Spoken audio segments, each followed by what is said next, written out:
Hey everyone, welcome back to Corporate Decoded, the place where we try to uncover the secrets hiding in plain sight within corporate filings. Today we're diving into Cannabis Suisse Corp's latest report. And let's just say the name might be a bit misleading considering what is actually happening financially. Get ready as we crack open this report and see what the numbers are really telling us about this company's path forward. Before we dive in, if you appreciate getting straight insights from corporate documents, make sure you are subscribed.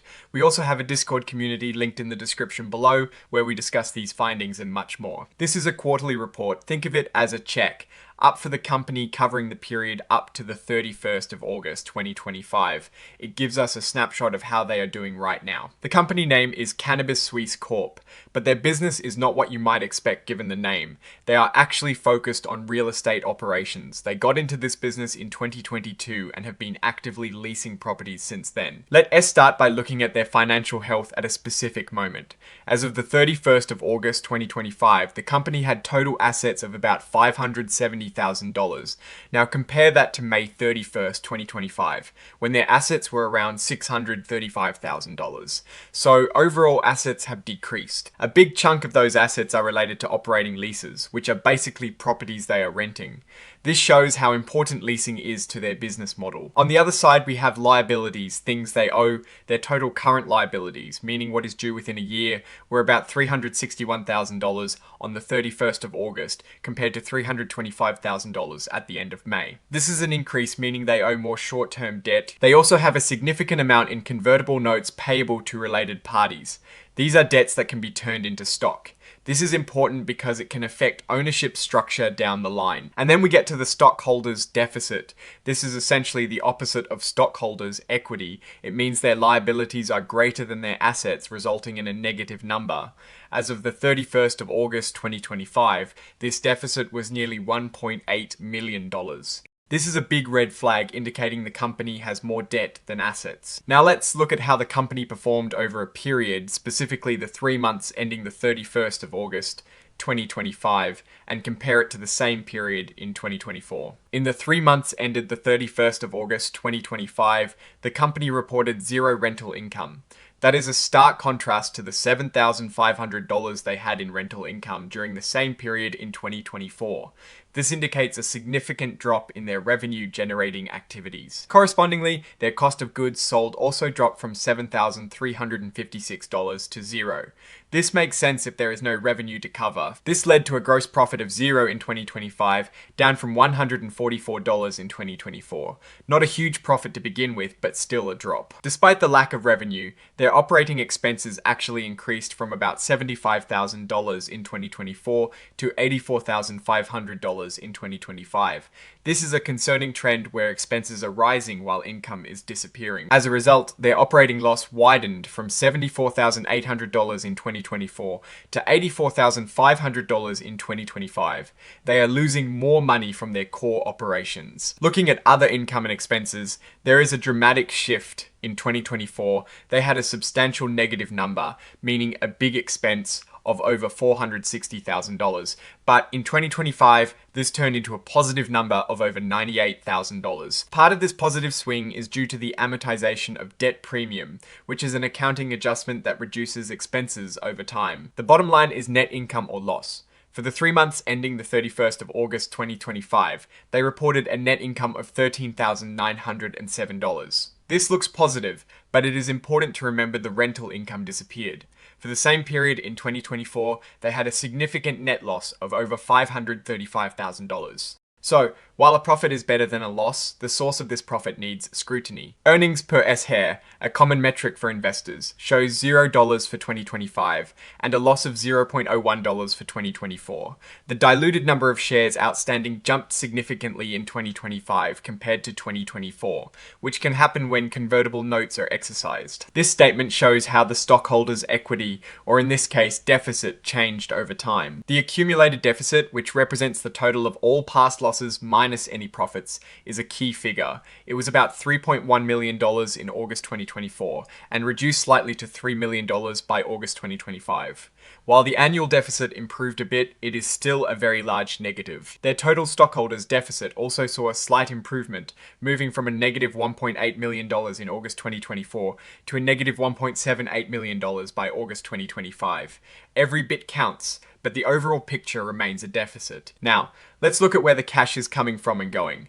This is crucial for understanding a company's true financial health. In the 3 months ended the 31st of August 2025, the company used about $11,500 in cash from its operating activities. This means their day-to-day business operations consumed cash. For the same period in 2024, they used less cash, around $5,300. This might seem counterintuitive given the loss in 2024, but remember, accounting adjustments like debt settlement can impact cash flow. The increase in cash used for operations in 2025, despite a reported net income, suggests that the underlying business activities might not be generating cash. Financing activities are about how the company raises money. In 2025, financing activities provided $9,000 in cash, mostly from advances from related parties. In 2024, it was $2,500. This shows they are still relying on external funding, likely from insiders, to keep operations going. And here is a kicker. The cash at the end of the period, for the 31st of August 2025, they had a mere $305 in cash. This is down from $2,850 at the end of May 2025. This extremely low cash balance is a serious concern for immediate operational needs. The company was incorporated in Nevada and has shifted its focus to real estate. They lease properties and in some cases sublease them out. Here, they outline their accounting rules. They use US, Generally Accepted Accounting Principles, or GAAP. They also mention that interim financial statements are not always indicative of full year results. They note cash in an escrow account. It is a small amount, just $305 at the end of August 2025 and $2,850 back in May. These funds can be used for operations. Their net property and equipment value is around $19,300. This is relatively small, indicating they do not own much physical property. The company utilizes operating leases extensively, which means they are renting a lot of their space.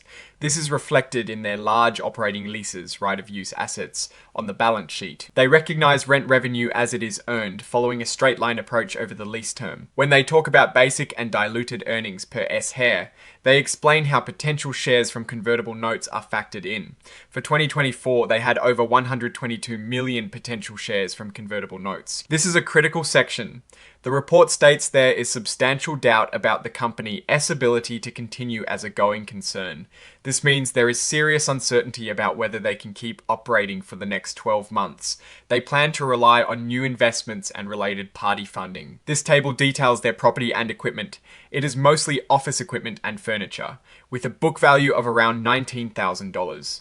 Depreciation expense for the quarter was about $1,061. This section usually covers legal matters. They state they are not aware of any significant pending lawsuits or liabilities that would need to be disclosed. This is where things get interesting. They receive advances from their CEO and president, who is also the sole director. For example, in August 2025, the CEO advanced $9,000. These advances are crucial for their survival. This note details their convertible notes, which can be converted into stock.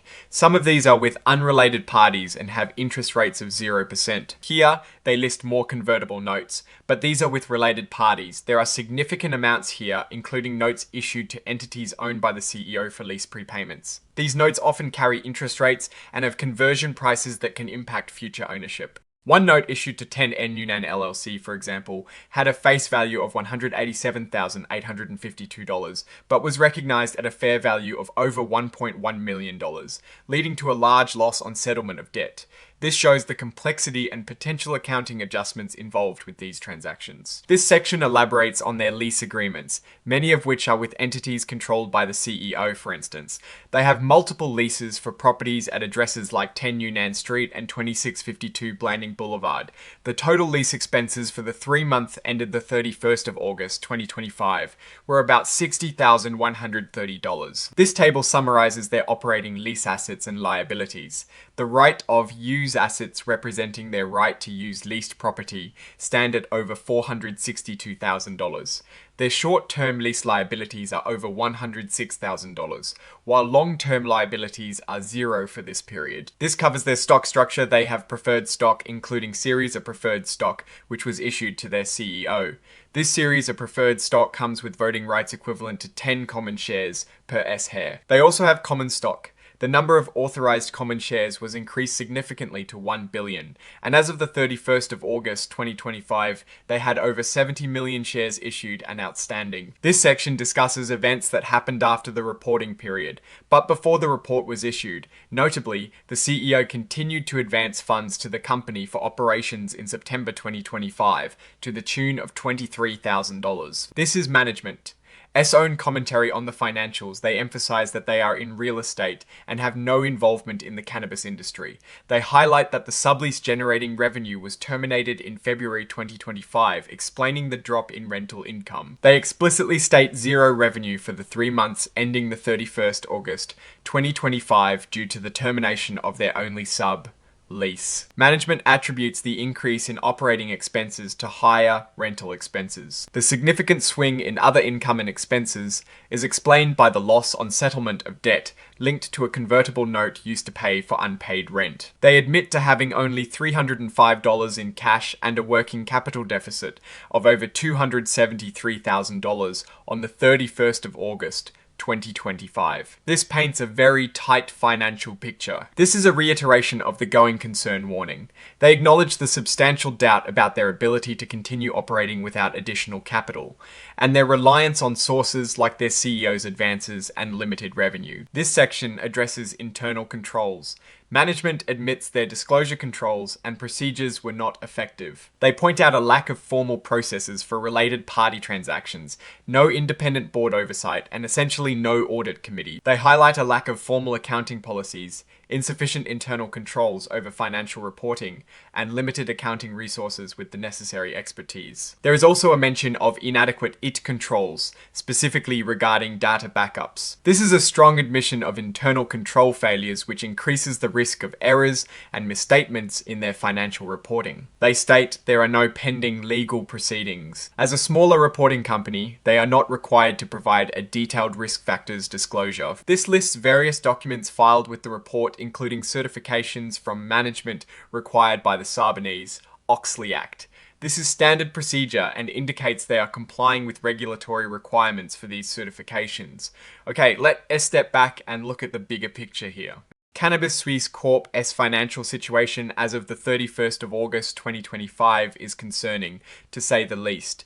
The company's name is quite ironic, given its actual business is real estate, and even within that, its revenue stream from subleasing has completely dried up. The reported net income of around $13,900 for the quarter is misleading when you consider their operating expenses are higher than their previous period. Revenue and the fact that their only source of income disappeared.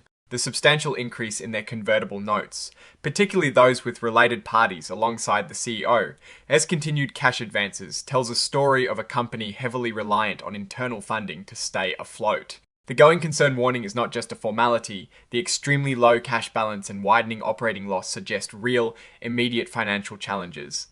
The admitted material weaknesses in internal controls further amplify the risks associated with this company. From a Warren Buffett-style perspective, you'd be looking for a strong underlying business with a competitive advantage and a clear path to profitability. Here, we see a business with a disappearing revenue stream, high dependency on related party funding, and significant control issues. While they are in real estate, a sector that can be stable, their execution here appears weak. The opportunities are limited unless they can secure substantial new funding, perhaps by converting a significant portion of their debt into equity, which could dilute existing shareholders or find new revenue streams. The risks are substantial, primarily the going concern issue and the potential for further financial distress. In their current state, there is not much to inspire confidence for long-term investors. The strategy seems to be survival through continuous funding injections rather than organic growth and sustainable operations. Alright, that is our breakdown of Cannabis Suisse Corp's latest filing. What is your take on these numbers and what they signal for the company's future? Drop your thoughts in the comments. If this analysis was valuable, hitting that like button really helps, and subscribe for more deep dives. Don't forget to check out the Discord in the description. Thanks for watching. See you next time.